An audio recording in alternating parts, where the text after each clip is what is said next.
Hello once again. Welcome to Profiles. I'm your host, Ed Highland. And today we're honored to have with us the diplomat in residence at the University of Central Florida, Harriet Elam-Thomas. She was the former ambassador to Senegal, but duties for this career minister have taken her to, among other places, Greece, France, Mali, and the Ivory Coast, I should say. She's received numerous prestigious awards and commendations for her service overseas, including an honorary doctorate. She has several. This one I'm going to mention, though, is from public service, and it's from Simmons College in her hometown of Boston. We welcome Ambassador Harriet Elam-Thomas. Thank you so much for joining us today. It's quite an honor to have you on the show. If you would, just a little bit, give us an idea of some of the changes that you have seen. You've been working in public service, career diplomat, I believe is the proper way to put it. That's correct. Some distinctions of being a career diplomat and some of the things, the changes. I mean, so many things have happened in the last few decades. Well, when I think that I began in the year 1963, when there were very few women diplomats, much less women of color in any part of the Foreign Service, I can say that we've seen a sea change in the service, and it really does begin to look more like America. All of us were ecstatic when Secretary Albright was named Secretary of State, because for the many women in our service, this was indeed an historic decision. And now we have another woman who is Secretary of State and a woman of color, so that we are ecstatic at these two significant changes. I should also mention that career diplomats are those who spend their lifetime in becoming experts in geographic areas, and they work in the vineyards, and sometimes it takes up to 30 or 35 years, or in my case 37 years, before you are nominated to become an ambassador. Those who are political appointees serve with distinction as well, but they often do so as a result of having made significant political contributions, campaign contributions. There's nothing wrong with that, because America is not unlike other countries, where indeed the more prestigious posts, the Rome, Londons, and Parises, go to political appointees, and many reasons are behind that. To entertain and to represent the U.S. government in the manner you need to do so in Rome, London, and Paris, you do need to be independently wealthy. What's been the slowdown, the problem with getting more women into diplomatic service? Actually, there's been more of an upturn, and I'm happy to say, as opposed to a slowdown, because there have been significant emphasis on making a foreign service that looks more like America, and that is one of the reasons why I'm here as a diplomat in residence. There has been indeed significant focus on interesting women in a career where they can indeed have spouses, and their spouses can find gainful employment, because for a long time most of the career diplomats who were women were single, and I, for one, did not get married until 5.5 years ago for the very first time in my life, mainly because I was moving every 2 years, and to have your spouse to find gainful employment is not easy in different environments, unless he or she happens to be a professor in the academic field or in the trades, where you can certainly transfer the knowledge that you have. But if you're a doctor or a lawyer, you can't automatically practice your profession in another country without taking special boards and examinations. Yeah, I probably phrased that wrong. I was just trying to get to the point of why it has taken, it seems, so long to recognize the value of women in diplomatic service. That it was kind of a slow start in the 60s and then the 70s, and then we started to see more representation of later years. Well, I think that's true because for a long time it was a white male bastion of men who had gone to the Ivy League schools, for instance, Yale, Princeton, and Harvard.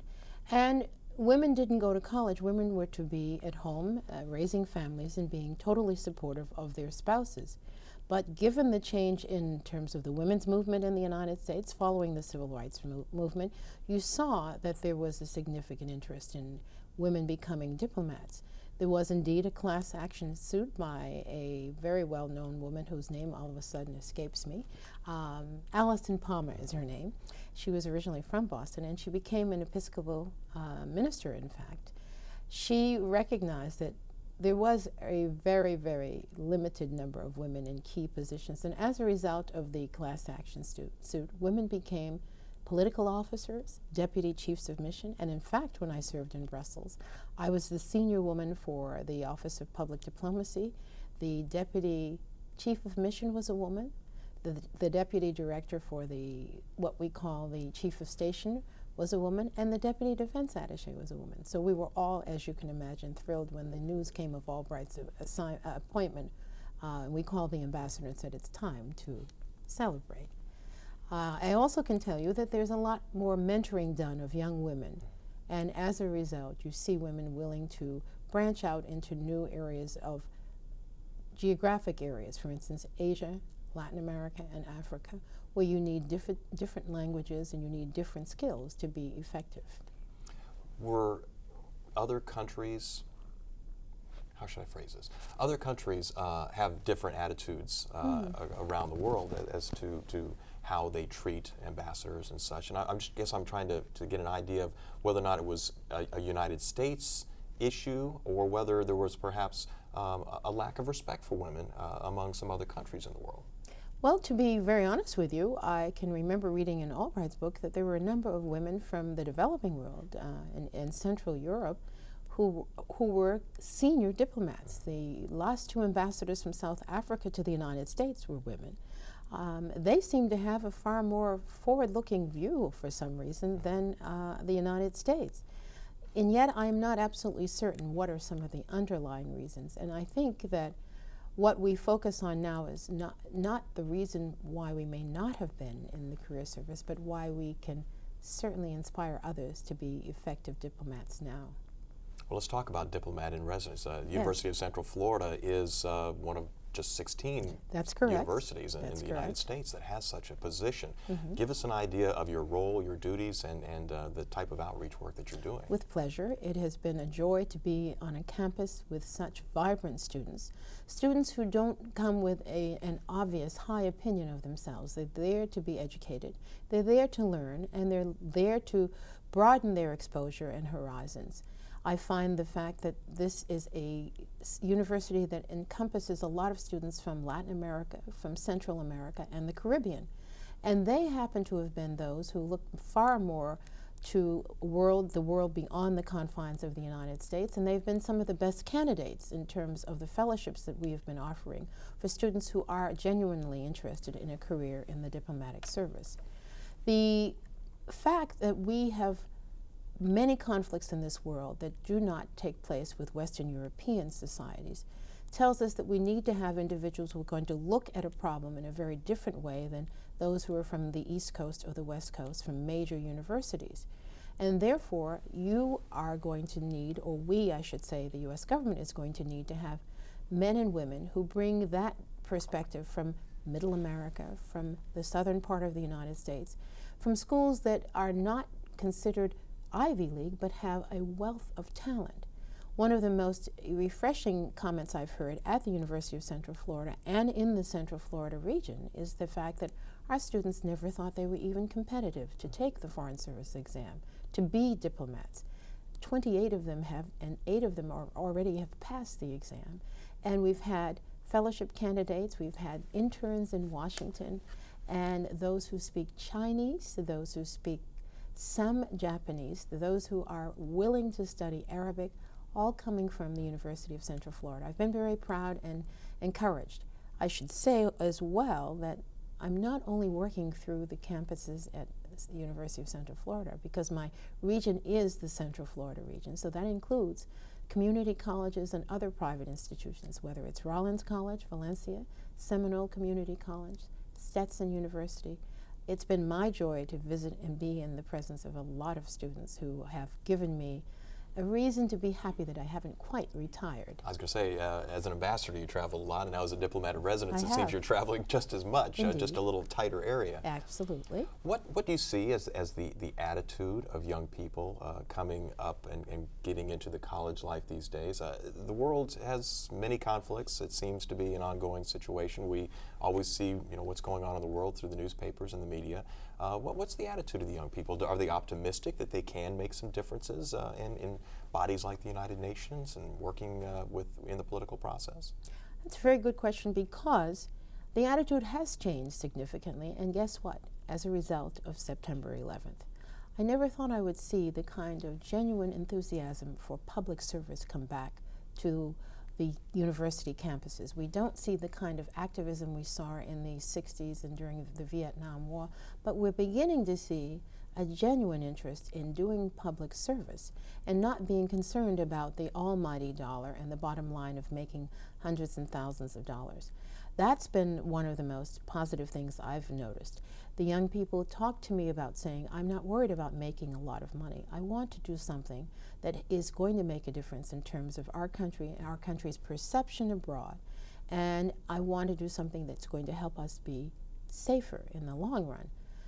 It's sad that we had to have such an event take place in order for us to bring back that public service feeling that is so important and that America is known for around the world. And I can say that because of that, many of these students have been far more optimistic than I thought they might be. What do you tell them? They come to you with this attitude that I want to serve, I would like to help. Where do you start them? Where does the track begin for a young person now? Or maybe somebody who's thinking about going back to school, I would imagine also. Where do you start them on the track to perhaps fulfilling this public service need, this desire? We talk seriously about the kind of coursework that would be important, whether it's political science, whether it is public administration, whether it is business administration. All of these things come into play when you're dealing with a crisis situation. And I talk to them about also the necessity to read more than the newspapers that are really printed in the United States, whether it's the Orlando Sentinel or the Los Angeles Times, the New York Times, or the Washington Post. All of them are written from a U.S. perspective. So I encourage them often to read newspapers that they can certainly have access to online from Great Britain, from Latin America, from the subcontinent, meaning India, Pakistan, places which are going to have a very different view of the United States. The Economist magazine also does a very fine job of giving us a précis of international issues, and it's just done a very good issue that is talked about the Middle East crisis and has given us a historical perspective on that. I then say to them that they need to be very honest with themselves, whether they're going back to school or whether they're about to finish a university undergraduate or a graduate degree.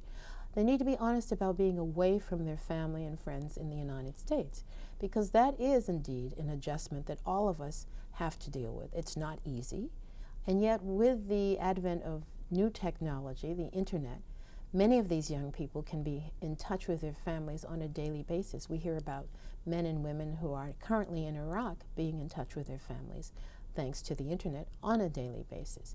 The other is to be ever sensitive of the need to listen to other cultures and not try to superimpose American culture on another culture and not assume that you know what somebody else wants to know about the United States.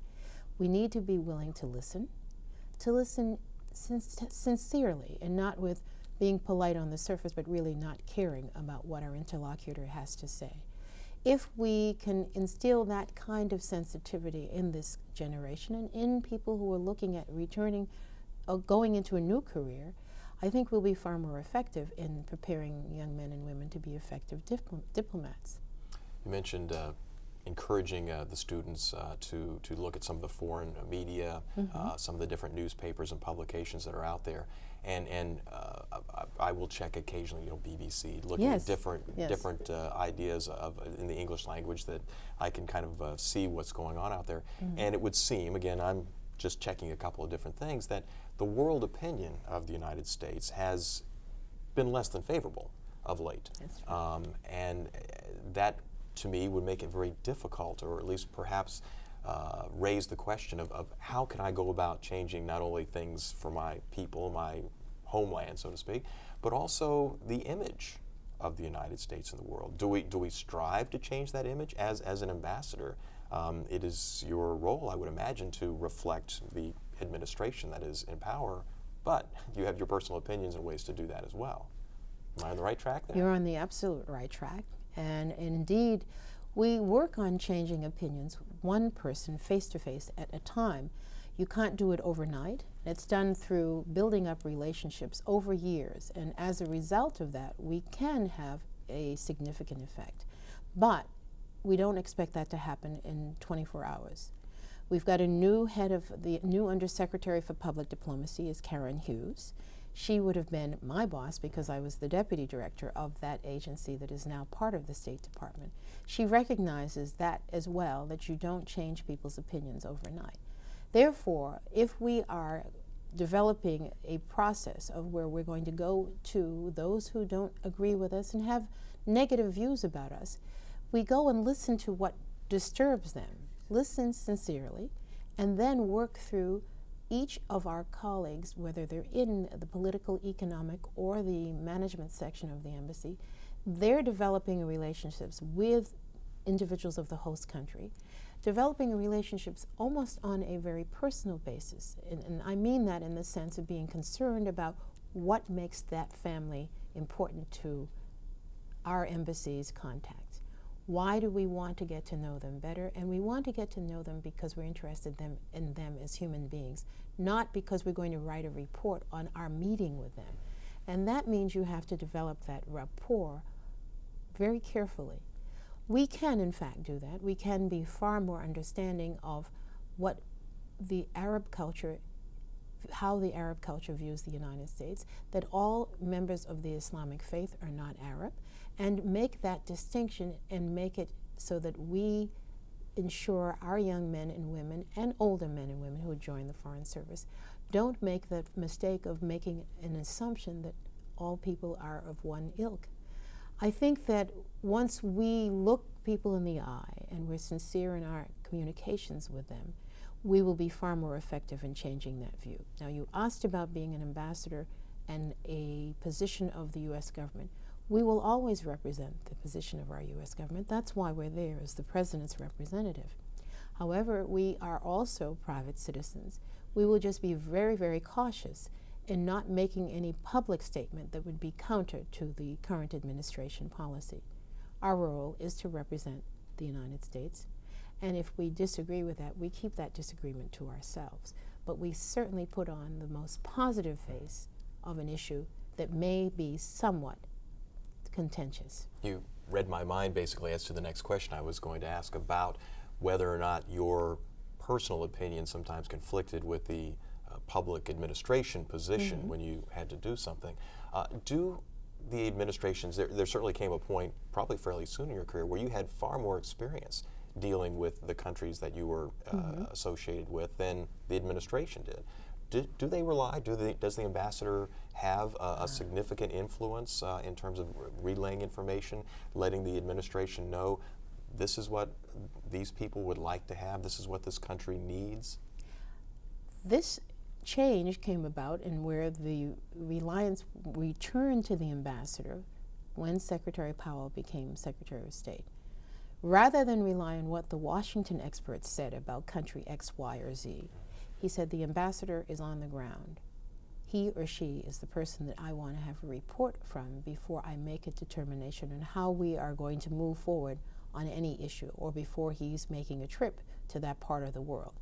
That was the most positive news for most of us who were sitting in the field and having really learned how a country ticks and what makes the head of state react the way he or she does to U.S. foreign policy initiatives.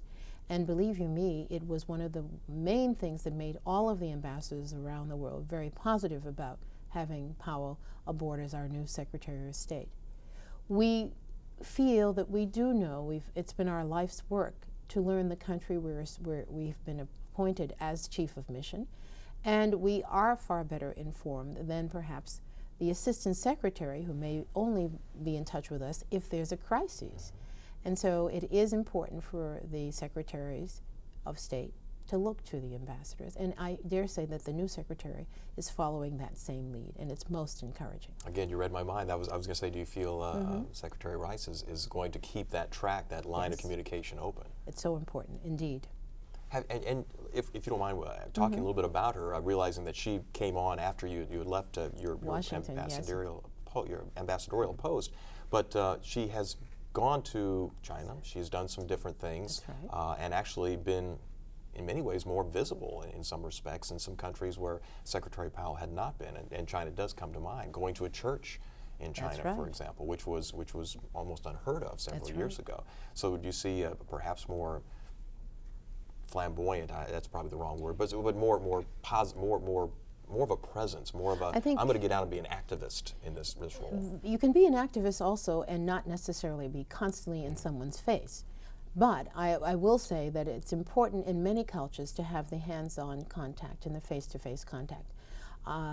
That contact needs to be sincere, and I dare say that the presence of a Secretary of State in a church in China sent a very positive message about how the Americans view the current government and the importance of the separation of church and state.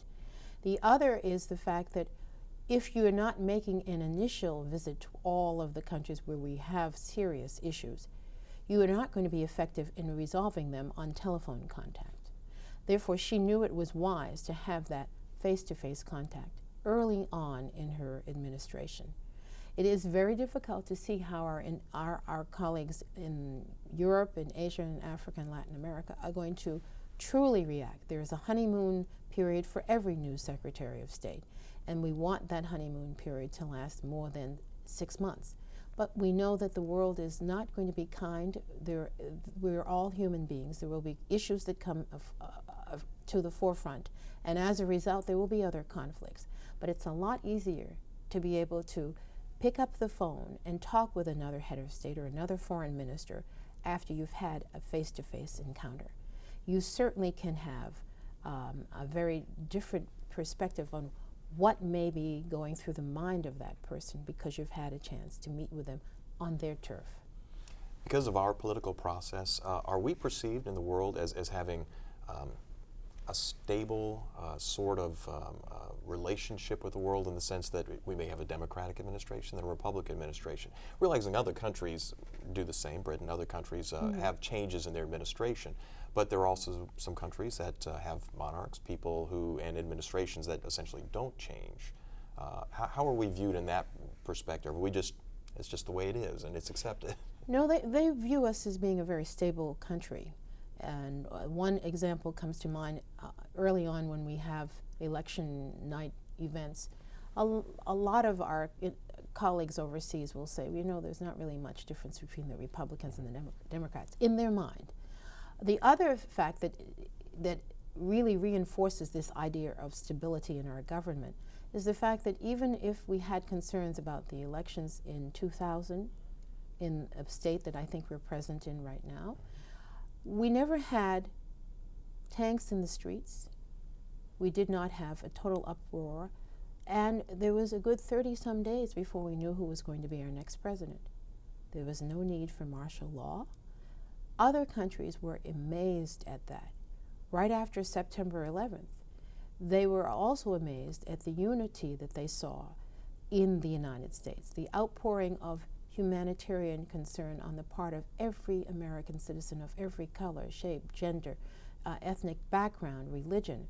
That was something to be very proud of, and it's something that people still reflect on. And when we say that there are a lot of people who do not like Americans, that's not the majority of the world. I've seen it. I'm happy to say that it's a significant part of the world that one would consider perhaps the Middle East. But that's not the way the rest of the world views us. And the stability is something that's very important in the eyes of the world abroad. What's the old saying? What doesn't kill us makes us stronger? That's right. Something along those lines. That's very true. Do you miss it at all, having had a chance to get away from it for a little while? I miss it somewhat. I'm very happy that no one is asking me for a visa as I walk down the street. I don't have the high visibility that all ambassadors have overseas, because you're on a television program every time you open your mouth and say something about the U.S. government, or you're talking about an AID program, or you're talking about a training program for the military.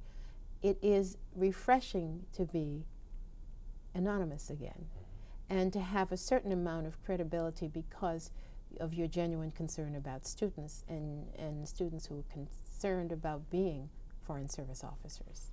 Well, Harriet Elam-Thomas, Ambassador, Yes, I appreciate you coming by and sharing your thoughts and ideas with us, and we look forward to a long association at the University of Central Florida, so you can continue to share that wisdom and knowledge with all the students that are coming in and stopping by your office. You're most kind, and I'm looking forward to that as well. You could not have welcomed me with more open arms. The president and all of the members of the faculty have made me feel very much at home at the University of Central Florida. Come back and join us sometime. Thank you ever so much. Thanks again, and thank you once again for joining us for Profiles. I'm Ed Highland. We'll see you next time.